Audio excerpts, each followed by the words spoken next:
Hello everybody, my name is Paul, and just like I promised from my episode 6 review, I'll be doing episode 7 and 8 for this episode video review. Why? Well, because for one thing, keeping up with every single episode is going to be a hard time because right now it seems like they're releasing it every 2 weeks, so bi-weekly. So that's a good thing, I guess, but the only problem with that is every time I try to finish one, another one will pop up sooner or later. So I might just well do 2 episodes instead of one, at least for this time.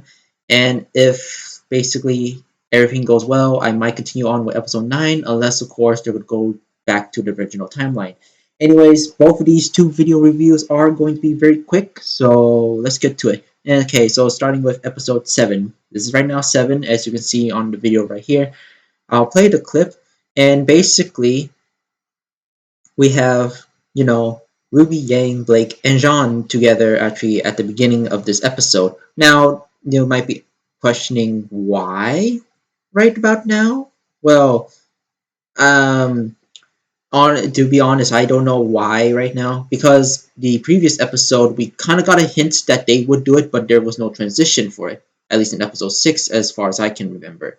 So this is actually kind of a little cut, but it makes sense, I guess. But also this scene right here, where we're basically I'm going to be doing the little clip right now. This whole thing actually takes place before the opening theme, which is actually pretty interesting. Not gonna lie. Now, there is actually one small detail that was actually explained in episode 7 to why everybody was basically doing this, being this way as they are in this dream world. That is because Weiss, this is how she interprets them, which I guess I could actually see why Yang is not so heavily bundled like Ruby, because, she's basically has a fiery temper or something like that, or at least a little hot-headed. So maybe she, she's just very has a lot of heat, just like that. Which, to be honest, in the show, in the original, would make sense. But right now, we never seen Yang kind of like that. But I guess it makes sense. As for Blake, I guess it makes sense. Being sneaky, she would actually have clothes that would actually, be not so out there, kind of just blends in with her figure, stuff like that. As for Jean, why he has a big ass cape and a big ass sword is because, obviously, Weiss thinks that Jean cannot handle his weapons. But I don't know how cape can be a weapon, but I digress.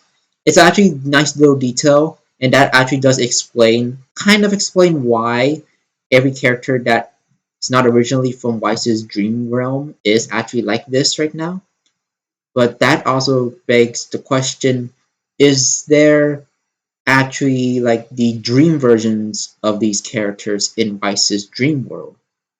And if the real people actually jump into the dream world, would they just possess the dream world bodies of them? I hope you guys understand that because honestly, it's a bit confusing for me as well. But yeah. Anyways, let's continue. Oh yeah, I forgot to mention, this is what Jean's sword looks like. But this is actually also a good time to talk about this. At this point in time, at least the first half is basically kind of all action for all 4 of them to go back to the, I guess, the kingdom again. So that actually is a good thing, I guess. Oh yeah, why Jean's sword look like this, specifically like this, I really don't know. I thought it was just actually his weapon, but I realized that even in the original, like in the real world, Jean's sword doesn't look like this. So this is just the dream realm Jean's sword, how Weiss depicts it. And it's very fancy, I must say that. It's actually a really cool sword. Of course, in the beginning, if you didn't notice, I think like they kind of did a little Berserker reference for Jean, but even then, I don't know. Maybe a little too far-fetched. But anyways, they're on the train right now, back to the kingdom, defeating the White Fang that is basically trying to attempt to capture this train over and over and over and over again, But now, let's continue. We got actually some more architecture from this kingdom, and you can see here, I think that's the bust of Weiss's father, I think, if I believe so. Now, throughout this point, throughout like half of this episode, there was just basically a train ride, and then the second half, I'll tell you right now, it's just basically, I think it's like a dance of sorts. A party is being held around this point in time. So yeah, I know I'm being a little quick and not getting so much details, but that's only because there's nothing really much to talk about. The action, there's barely anything I could talk about because everything I said, like any improvements or comments I have for like its animation style and all that, I think it's been said already multiple times by other people. So there's not really much to talk about other than the story. This part of the story is technically a bit confusing because even though we do get a little more detail onto like smaller details on why they're like this in the dream world, um, events of these happening don't really exactly make sense, or at least don't feel like there should be part of the story. But then again, there could be a deeper lining to it, so it might just be me. Skipping ahead a little bit here, we do see them in a carnival setting right here. So there's a place in the city where there's a carnival. It actually looks really good and the lighting is spectacular. But as you can see here, there are arcade like bars as walls to contain people. I'm thinking that this is technically how Weiss feels like when she goes into a carnival, possibly.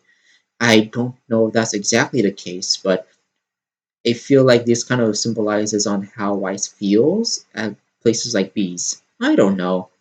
There is more context to it, but at least the first time viewing for this is how I got. To be honest, I only watched this episode twice. Is that's the reason why is again, it's not much explained here. Nothing really new, in all honesty. But we do see Jean reuniting with Pyrrha, Ren, and Nora again at this point. And yeah, it seems like Jean was just cold. I guess it makes sense. Like he didn't complain earlier, but and then this carnival place is warm already. I don't know. It's still a little confusing on to why. It never been explained that Jean was cold. I guess that was a little detail, but very minor. At least we see these four again. And then there's the big talking point from episode 7. If you guys remember, it's the Mini Weisses. Let's take a look at them. The biggest talking point at this point is like the Mini Weisses. Now, these actually, of course, represents Weiss's longing to be free. And that is basically one of the main story points from the original series, which is actually pretty good to see it actually entail. So these are possibly the positive wise fragments, putting that in air quotes, of course, because we got negative wise here. But these might actually represent Weiss's, you know, childish needs and longing to be free and stuff like that. And it would make sense. They're basically trapped here, and also the special power is that anything they touch, they would actually feel the same, you know, feel the same way as to be free and stuff like that. They want to eat like what they want to eat, and so far and so forth.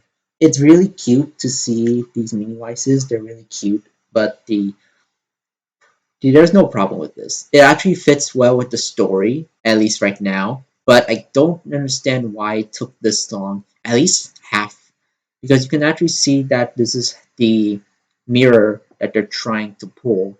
No pun intended.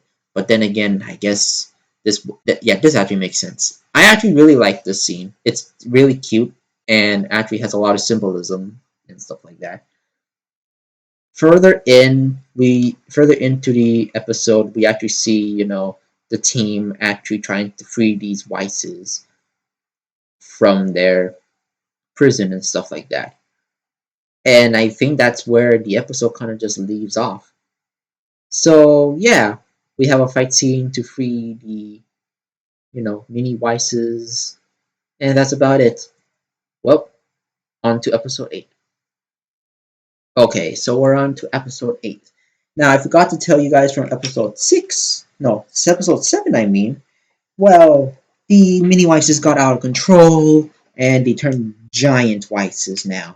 Giant mini Weisses. Pretty weird, but it is really what it is. Now, the negative Weiss did actually appear, and they did go. Then they did actually fight. She actually came out and fight this time, so that's good.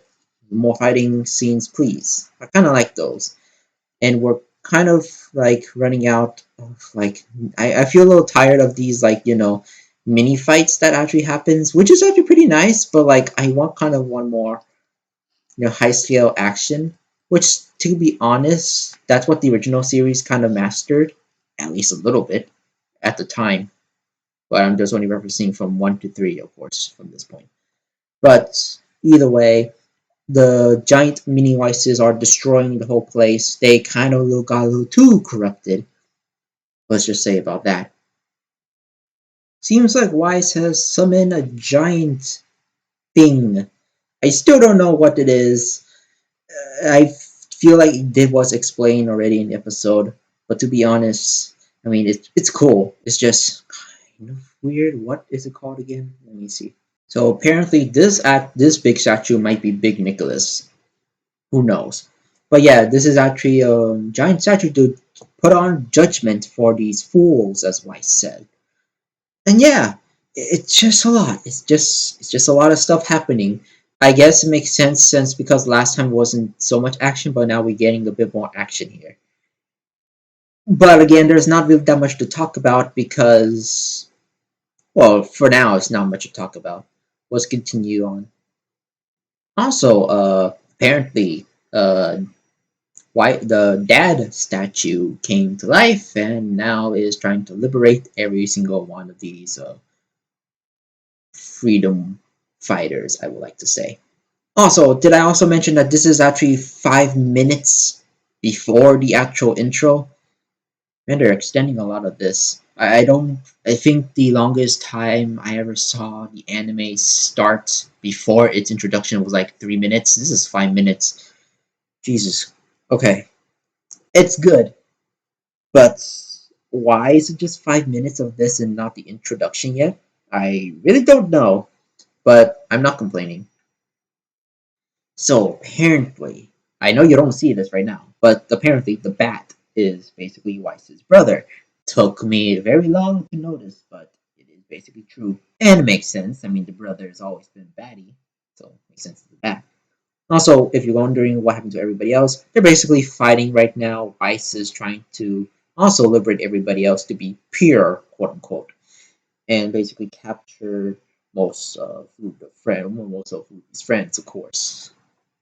Nothing else much to say. Is actually really just much very good action here, which I do recommend you guys watching, of course. If you guys are still wondering, I am still not watching this on Crunchyroll because money. That's about it. So yeah, the mission for at least Jean's group, still basically Jean and Pierre at this point, is to basically help all the mini Weisses out that are still not corrupted yet. The only problem is that, of course, later the scene, one of them does get stuck, still gets trapped. But interestingly, we just kind of forget about that and we now go to a train station again. Another train station, I believe. A trolley station? Who knows? But we don't talk about the one that kind of got sneered. Yeah, they didn't bother to save that Weiss. They just left it alone. I feel like I'm missing a scene of stuff, but I just played the clip for you, so yeah, I don't know. Maybe they'll go back to save that one, or maybe they didn't really need that one. I mean, I don't know. That's all I could say. So also right here was a bit of a shocker that, well, to be honest, you are watching this already, so you already know this is spoilers, but to be honest, I mean, like, Weiss kind of just obliterated Ruby. At least that's what we think would happen. I doubt that might be the case, but it seems like Weiss just kind of obliterated Ruby here. Turned to rose petals. How fitting. But yeah, that's about it. There's also another person. I forgot who.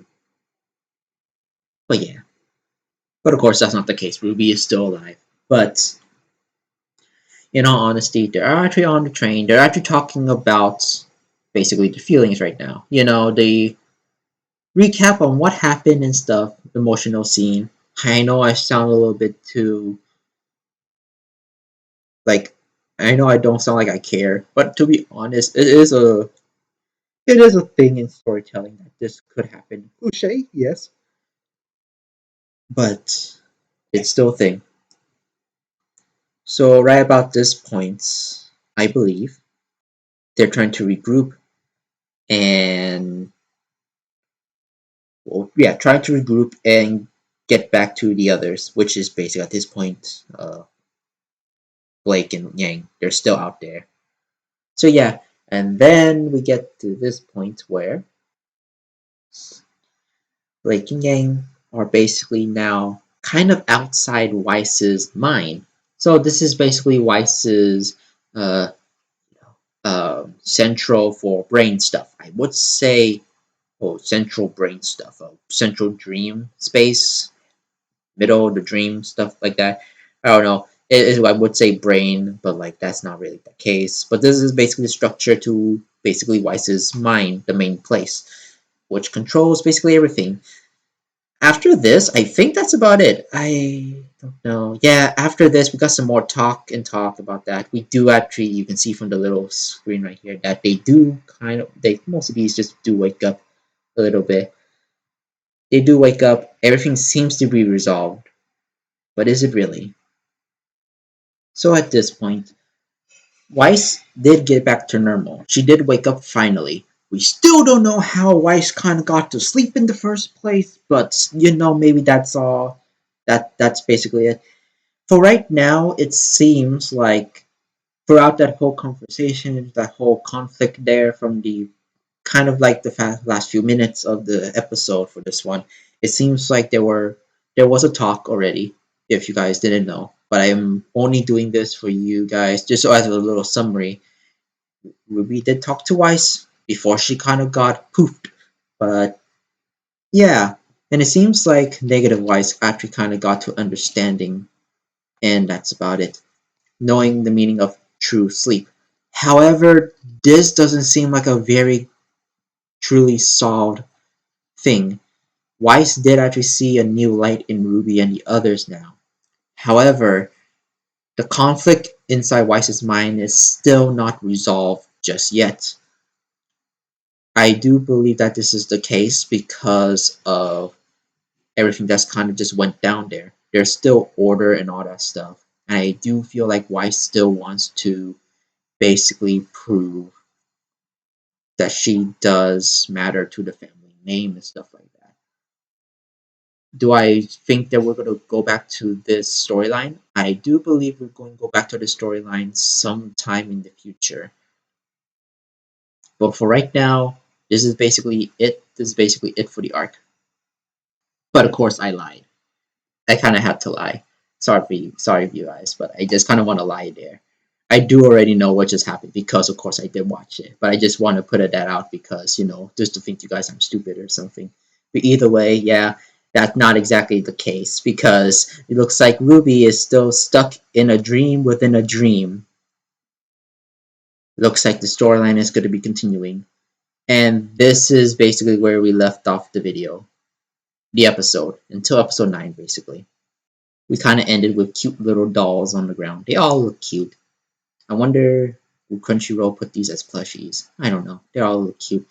Either way, that's basically it for the review. So that's episode 7 and 8.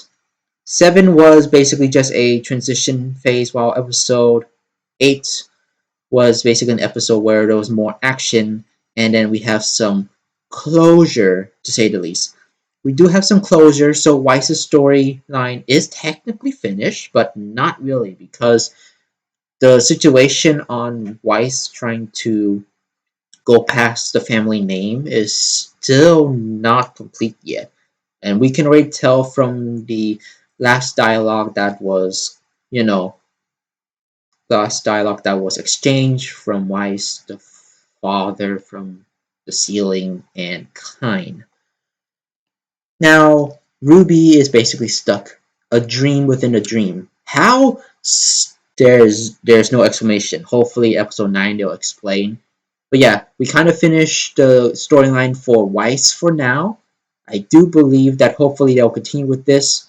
Unless, of course, it's not over yet, then we'll continue this with episode 9. But for right now, it seems that Ruby has a new problem, which she is now stuck. A dream within a dream, maybe a mind space trap thing or something like that. I don't know. But either way, that's it for the review. Overall, episode 7. Episode 7 is alright. Has a good enough mini action and good enough exclamation. We also see a little bit more of Team Juniper, which is actually really good. Overall, I would actually rate that episode technically maybe a 7.5 out of 10. The only reason why is because, well, it doesn't really serve the story. You could literally just take it out. But the Mini Weisses are actually really cute, and they do actually put a lot of symbolism to the storyline that was actually talking about. So that's actually good. Just kind of wish they kind of lean more into that. Now, as for episode 8, it's better. It's basically a 8 out of 10. The reason why is, for one thing, I feel that this mini arc is really taking its time. Like, it really is. And it seems like we're going to go through Ruby's troubles in this one, possibly in episode 9, but I really don't know. But yeah, at this point in time, I am actually kind of bored. I'm actually kind of bored with the storyline. It's super interesting and I like the fights, but the story structure for this is a bit now boring, to say the least, which is kind of upsetting because I really do love this new original storyline. The only problem is that they're taking their sweet time with it. And if RwbyIceQueendom was actually just a spin-off, like a spin-off series, like episode 1 starts out where we just have in episode 4. Episode 4 was episode 1 and we continue on from that. I feel like I would have been more interested, but since because of episode 1 and 3, I think episodes 1 through 3 kind of bogged down episodes 4 through 8 at this point, because episodes 1 through 3 kind of set the expectations of the series to be a retelling of the original series. Unfortunately, with the episode 4 through 8 now, we have an original storyline, and it doesn't seem we're going back to the original timeline.